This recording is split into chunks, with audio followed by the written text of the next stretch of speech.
Hi, my name is Amari Rasin. Today is Monday, August 2nd. What time is it? 6:23. 6:23 p.m. Eastern Standard Time. I had a message for the workers of the world.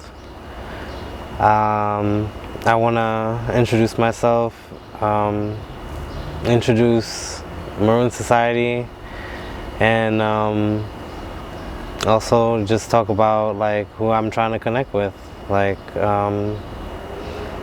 I am the type of person that believes that like whatever it is you're searching for in the world, there's somebody out there searching for that too.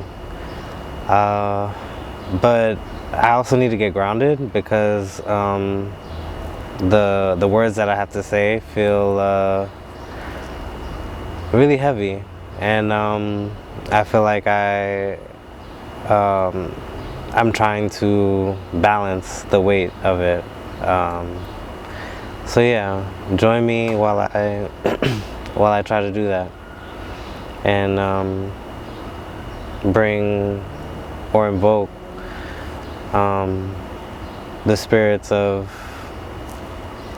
our family, our ancestors, our community. So I'm gonna start with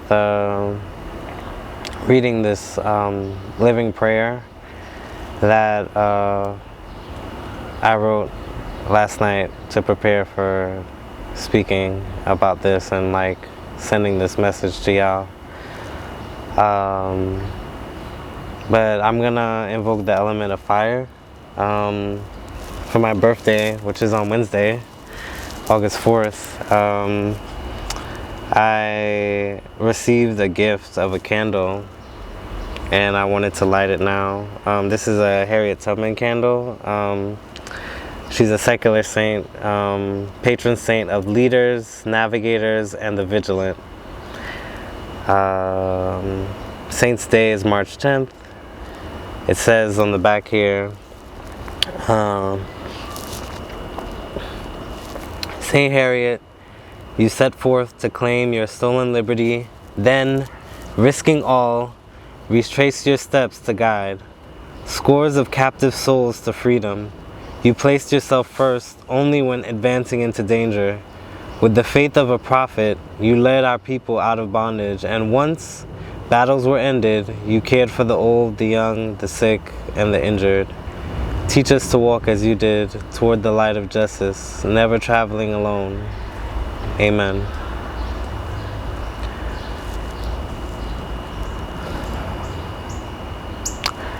What I wrote was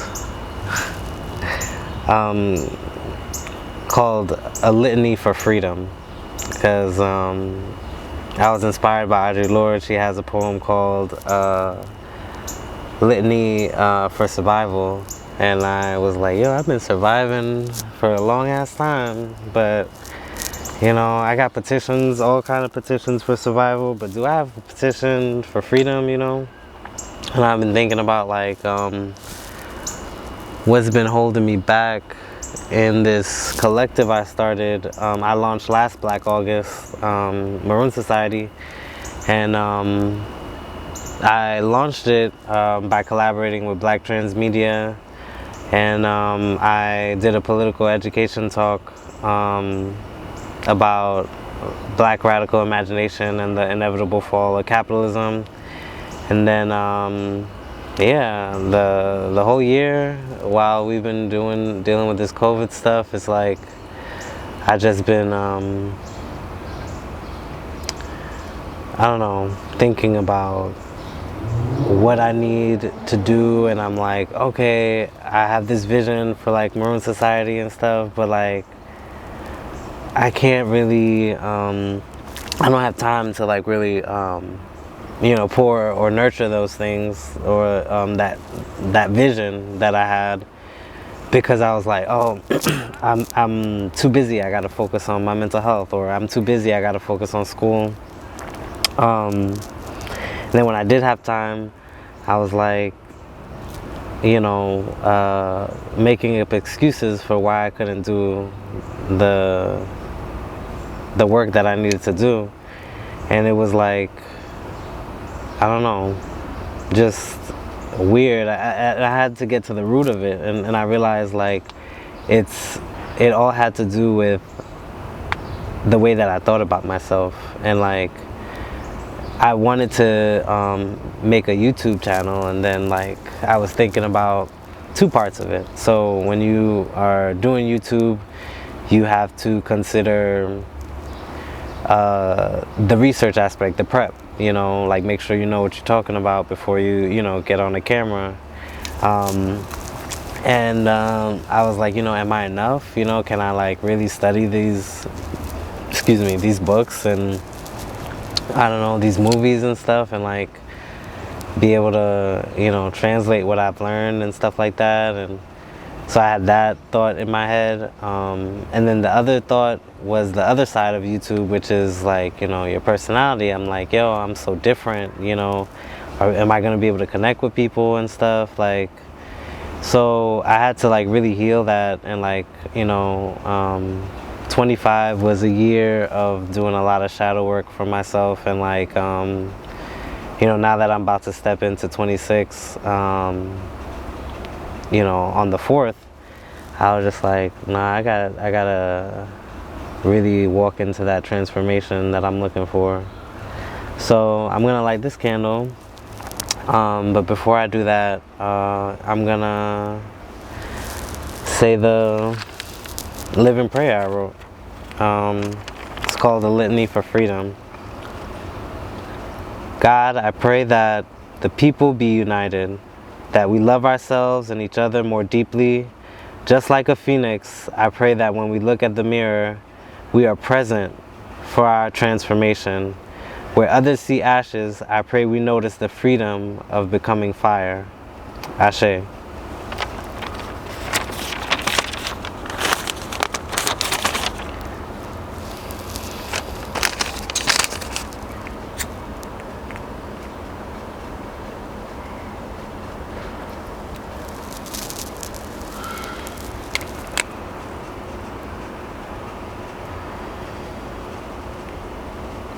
Yeah, I was thinking about it and I was just like, yo, shyness, that like social anxiety, that stuff like really holds me back a lot of times. And my ancestors have just been like telling me like, you can't be shy about your freedom. And I've been like chewing on that for the past, I don't know, couple of days now. Let me see if I can set this down.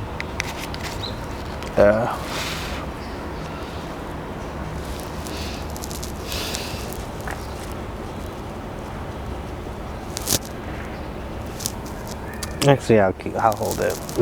So let me get to the point. The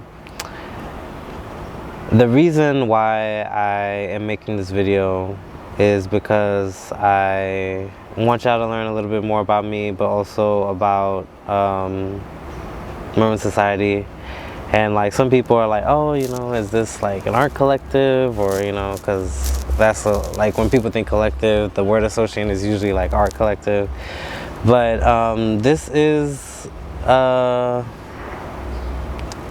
intelligence agency for the working class.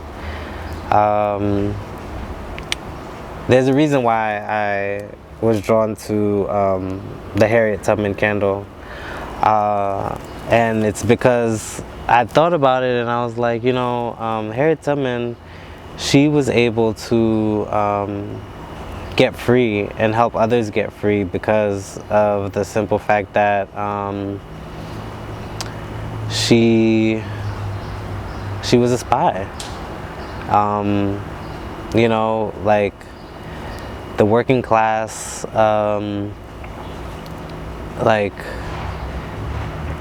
how would I say this? I don't know. When I think about like who she was, like, you know, she struggled with a disability and stuff because, you know, she was like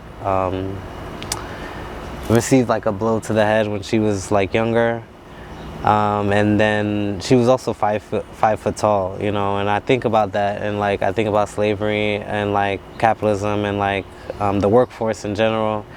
And I'm like, you know, it must have been hard for her to do that kind of like back-breaking labor, because it's like capitalism doesn't value you if you can't like if they can't extract the most out of you, you know. And like her being like you know, short, she's not gonna be able to like carry that much of a load, or that's at least what capitalism expects. And her being short, you know, she used that to her advantage, because like in a crowd, like people aren't gonna notice somebody that's like short, you know, whatever. They're gonna get overlooked, and she used that to her advantage. And I think that when I think about like Maroonage, like I see her as a Maroon, you know. She was working for the people though. And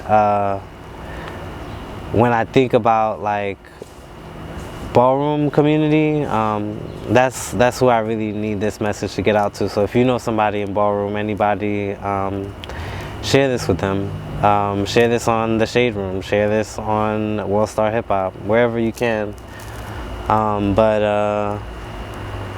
Yeah, I believe that power shouldn't be held vertically. It should be held horizontally, you know. And when I think about like corporations and the state, they mirror each other a lot, you know. And in terms of their hierarchy, like they have secretaries and stuff, and you know, the whole name in secretary is secret. You know, they hold the secrets and stuff like that to the operations of how things work and stuff like that. And yeah, it's like very interesting, like how surveillance works. There's cameras everywhere, you know. Facebook is a camera itself, you know. But when people have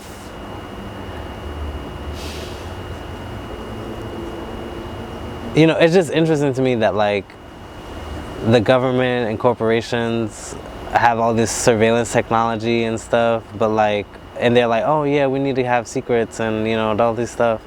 But like the regular, you know, everyday person is not allowed to have secrets. It's not allowed to privacy.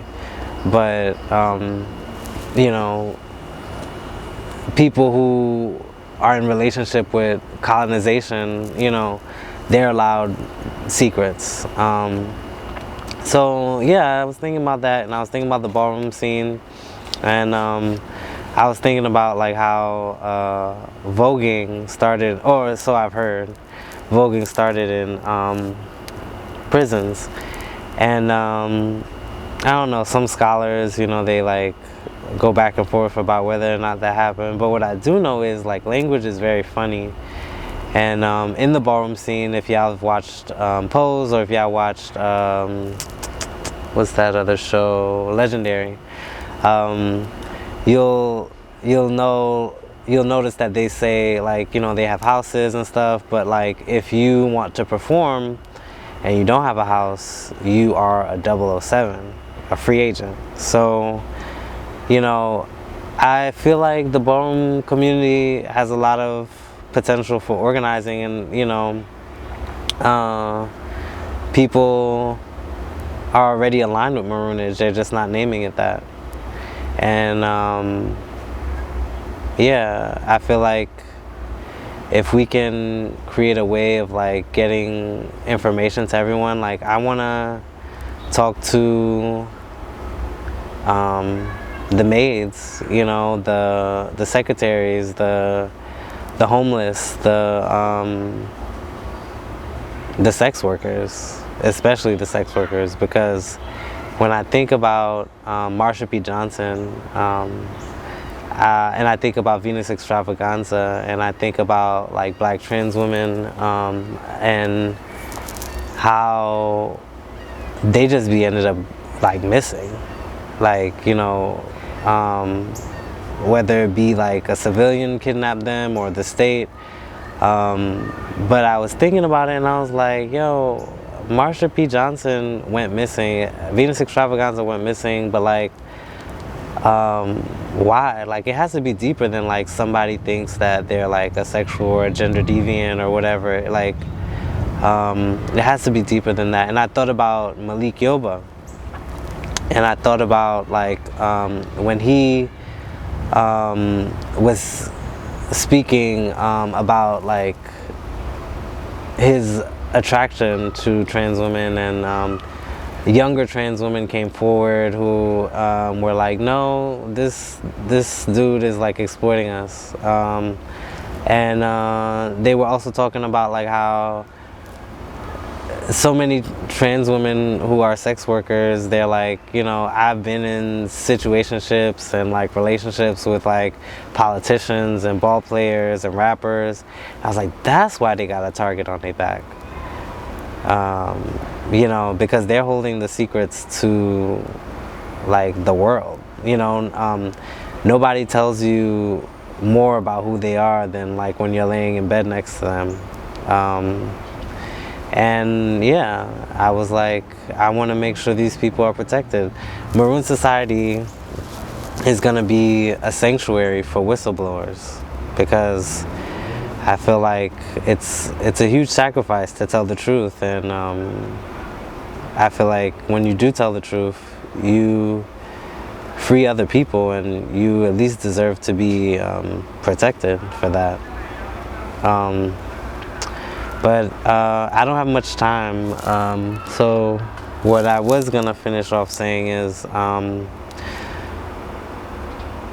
this is a call to freedom, and I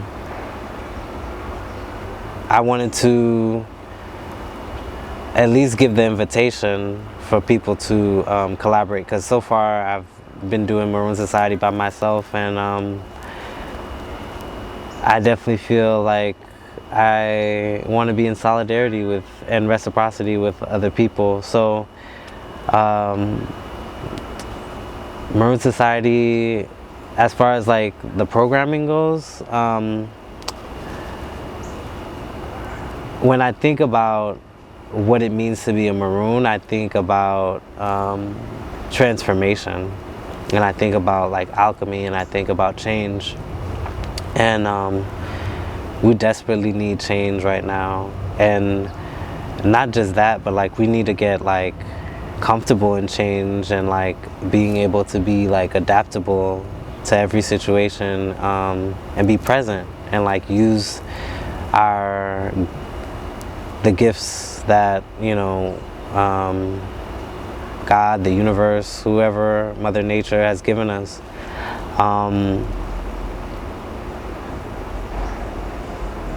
When I think about ritual, for example, like in African traditional religions, when they're trying to bring about a change, like when I think about Ifa, Yoruba, anytime they're doing a ritual, there's always an invoking of the elements. The four elements, which are earth, wind, fire, water. And then I guess if you want to say there's like a fifth element, my friend actually brought that to my attention. You would say the fifth element is spirit.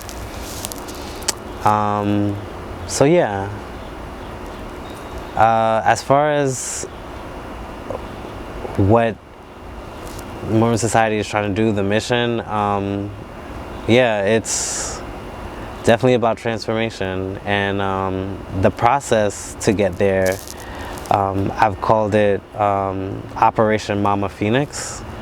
So it starts off with earth. That's the foundation. So that's political education. So there's 12 months in the calendar year, and I kind of broke it down in terms of like every 4 months there'll be like a rotation of how people, like different ways for people to learn and engage and talk with each other. And yeah, so the first month will like be like learning from movies, and then this next month a nonfiction book, and then the next month a fiction book, and like the next month like a podcast, and then like we'll rotate that. And then while that process is being built, the next process is the element of air, and that represents sky, thought, preparation, building. So I thought about it, and I was like, you know, what good is it to like learn something and like not reflect on it? So like that time when we're in the air element is going to be spent writing letters to people in prison, journaling for ourselves, archiving, creating art, and yeah, just like writing and stuff,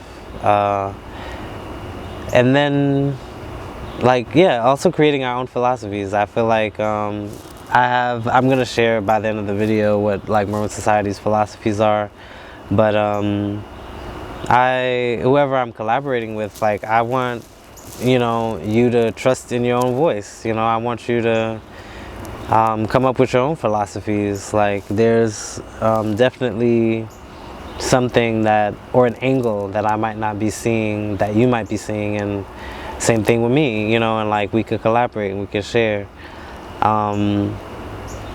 So yeah, the next element, which is at the heart of Maroon Society, hence the word Phoenix, is the element of fire. And the fire element is an element that represents embodiment. It represents life. It represents action. And the goal of what we're learning is to be striving towards abolition and reparations. And the way that I think would be the best way to do that is through skill sharing and bartering. Because do you really know what you know if you're not able to teach it, you know? And yeah. And then I really want to see people as like a whole person, you know, in a holistic way. So the last element has to do with water, and that's like body movement, somatics, and that's necessary because you know, people need to learn self-defense. People need to learn their senses, and you know, need time to rest, to recover. And you know, so we'll be learning collectively like about yoga, you know, meditation, bodybuilding, and anybody that engages with Maroon Society, whether as a Maroon, because only like black people can be Maroons, but anybody can be a free agent, you know. So as far as like how we name ourselves and things, but everybody needs to learn how to get out of a kidnapping situation, you know, and how to survive. Because like what I was saying about the 007 in the ballroom scene, when I think about 007, I think about James Bond. You know, he's a spy. Everybody knows he's a spy, but that doesn't stop him from getting what he needs to get done. And whenever James Bond enters a new environment, the first thing he needs to know is who else is a spy, because either he can get information that will help him to get to the next place he needs to go, or they might try to kill him. And he also needs to know how to get out of being captured, how to get out of torture situations, and that is a priority for me in terms of like learning that and like sharing that with other people. Yeah. think about it. Like, you know, if you ever have the, I don't know, if you're ever in a situation where you're stuffed into the back of a car, in the trunk or whatever, you know, before you even attempt an escape, you rehearse it over and over in your mind, and you practice it over and over in your mind, because you know that you may only get one opportunity. It's life or death to escape, and you have to make sure that, you know, you can't be off, you know, with the margins and shit. You know, you gotta like really be about that moment and that opportunity, and in sync with that. So yeah, that's what I'm offering, and the philosophies of Maroon Society that I wanted to share before we close is self-determination, no hierarchies, power should be held horizontally, not vertically. Everyone can teach me something. The one thing people can't take from you is your knowledge. Education is life or death. There is nothing unknowable to you. Anything can be understood if you study it long enough. And nothing has your energetic signature.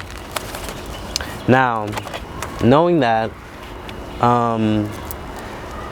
I'm really trying to get this message across to the ballroom scene. I feel like the two things that are stopping us from getting to our liberation is, especially in the ballroom scene, is we haven't learned yet how to deal with conflict, and we haven't learned yet how to deal with addiction in a way that is healthy and gets to the root. You know, people like to shame people who are addicts and who struggle with trauma and secrets that drive them to drink or pick up a needle or a pipe, or, you know, but everybody has their escape. You know, some people it's cigarettes, some people it's TV, you know, whatever. But you know, some people they don't see the potential that you have. There's a reason why you're drawn to certain callings, to learn certain things, whether it's music or art or you know, even math. Like, whatever it is, like video games, anything, you can like use that as a tool. So yeah, that's all I wanted to say. I'll be back soon, but this was the call that I wanted to place to the workers of the world.